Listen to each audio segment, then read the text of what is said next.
one of the things that you worked on pretty deeply on your master's program Okay. was about goal setting. Yeah. And I think this is, it's quite related here, right? Because we're talking about powering through difficult times, Yeah.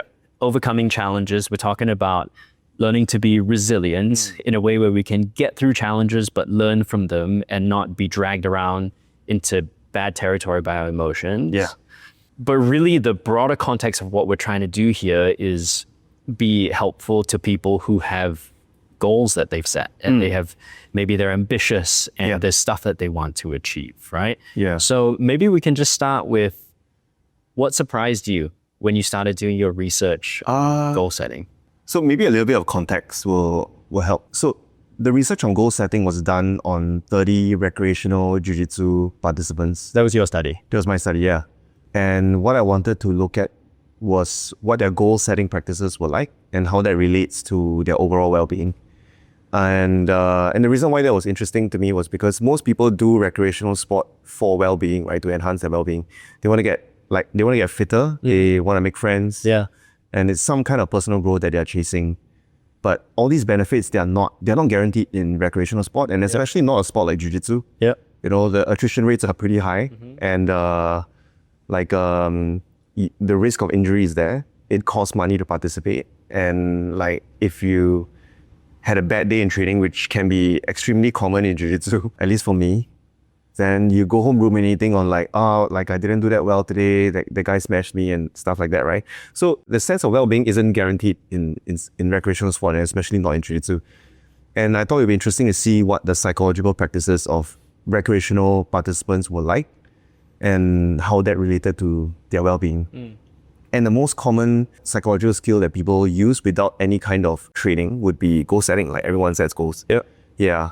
So what I did was I gave the 30 participants a goal setting survey to see what kind of goals they set.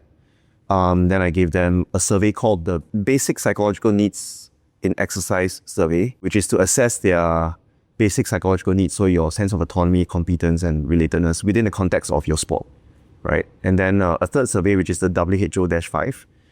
This is to measure your overall well-being just throughout your life, whether you're happy, whether you wake up fresh and feeling energetic, that kind of thing. Then I took their goals and I categorized them into 3 goals.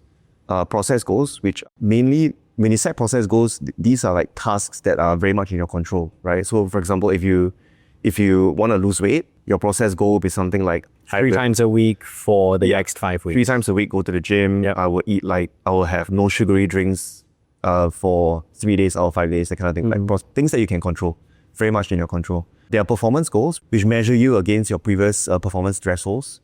So for example, if you want to start running and you've only ran 3 kilometers before, right? Running 5 kilometers non-stop is a performance goal.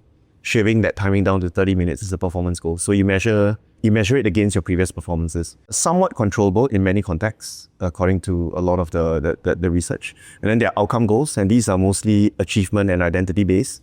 So I want to become a champion, I want to win that tournament, stuff like that. We have the least amount of control over outcome goals. Sorry, is it fair to say that outcome and performance goals have an overlap? Because you can have a performance goal of, I want to shave off 5 minutes from I guess if you see that as an achievement, then that could be there will be overlaps between the different goal types for sure. If you want to add 10 kilos to your squat, that would be a performance goal. But if you want to win this upcoming jiu-jitsu competition, that is an outcome goal. Yeah. I think that's a neat way to understand that. Then I looked at what the research said about combined goals and single goals, right? So the research talked about how if you use different types of goals, it's probably better for performance and well-being than using single goals. What does that look like practically? What's a combined goal? So you have process, performance, and outcome goals. Oh. Yeah. You use all 3. So let me just try. I want to win this competition in June, but I'm going to do that by showing up to practice 4 times a week. 4 times per week. And the performance goal would be in that context. Depending on what sport it is, right? I guess if it's like a marathon, then my performance goal would be hitting a pace. Got it. Like a 5:30 pace. Yeah, so then maybe every month I would have a shifting performance goal, so I can, I understand.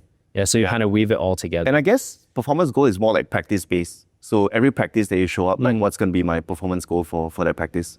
Yeah. So then basically with the combined sort of mixed goal setting process, trying to give yourself little wins that you can achieve every time you show up for training. Little wins and also... And then bigger wins, and then they lead up to the outcome. Yeah, I think that's another way to look at it. Okay. Yeah. Researchers talked about how combined goals generally do better than single goals in performance and well-being. So I wanted to look at that relationship. They also talked about how process goals perform better than performance goals, which performs better than outcome goals in overall well-being because of the amount of control that it affords the goal setter. And I think back to your question of like what I found interesting in that sample size was that the participants had set combined goals. They didn't do any better than those who set single goals in the basic psychological needs survey, right? So this is their well-being within the context of jiu-jitsu, within the context of their sport. At the beginning, it was like a bit disappointing, like, oh, I didn't get a result here. But when I reread some of the research that I did preparing for this study, it kind of made sense because if you were doing jiu-jitsu for 3 years, like within 2 to 3 years, those who don't have that capacity to enjoy the sport, right? Or those who just didn't enjoy the sport because they were getting smashed every day, that kind of thing, they would have left. And those who stayed would be enjoying it in spite of getting smashed. Yeah. They're getting value from it in different ways. Yeah. So there was a bit of like a survivorship bias over there. Like the people who stayed after 3 years, these guys probably already have a mastery focus when it comes to jiu-jitsu. They've already made friends in the sport. They enjoy it in some way, and it contributes to their personal growth. So I guess in that way, it kind of made sense. But the combined goals group did do better, marginally better than the single goals group in overall well-being. So your well-being outside of sport. And that also made sense because if you set combined goals, you probably have a bit more of a balanced lifestyle than those who set single goals, right? Those who are like fully focused on jiu-jitsu. Yeah, that makes sense. The third finding was that process goals did do better than performance and outcome, which wasn't a surprise because it does afford the user with a high level of controllability. But performance goals did the worst than outcome and process goals. And is that in line with the research? Once you look into what performance goals look like in jiu-jitsu, then it aligns with the research. Because at first I was a bit confused, like, hey, how come? But it makes sense because when you talk about running, like you can control your pace somewhat. When you talk about a sport like tennis, there are moments of the match where you can control exactly what you're going to do. Like, I'm going to serve the ball into this part of the box, for example. But in jiu-jitsu, like every moment is zero-sum. Like if my performance goal was to score 3 times in training today, if all my partners are not going to let me, that's not going to happen. You know, so the level of controllability with performance goals in jiu-jitsu is a lot lower than a lot of other sports that the research have looked at, right? So that makes a lot of sense. Outcome goals did better because these outcome goals that the participants reported were typically quite distal. So they were like far away. Like in 2 to 3 years, I want to be this type of practitioner. Or get my brown belt or whatever, right? Yeah, it's quite distal and it's also aspirational. So that gives meaning to the user. And it also doesn't cause anxiety or stress because they're so far away. As opposed to performance goal where like, oh, this Saturday I have to to do this, you know, that kind of thing.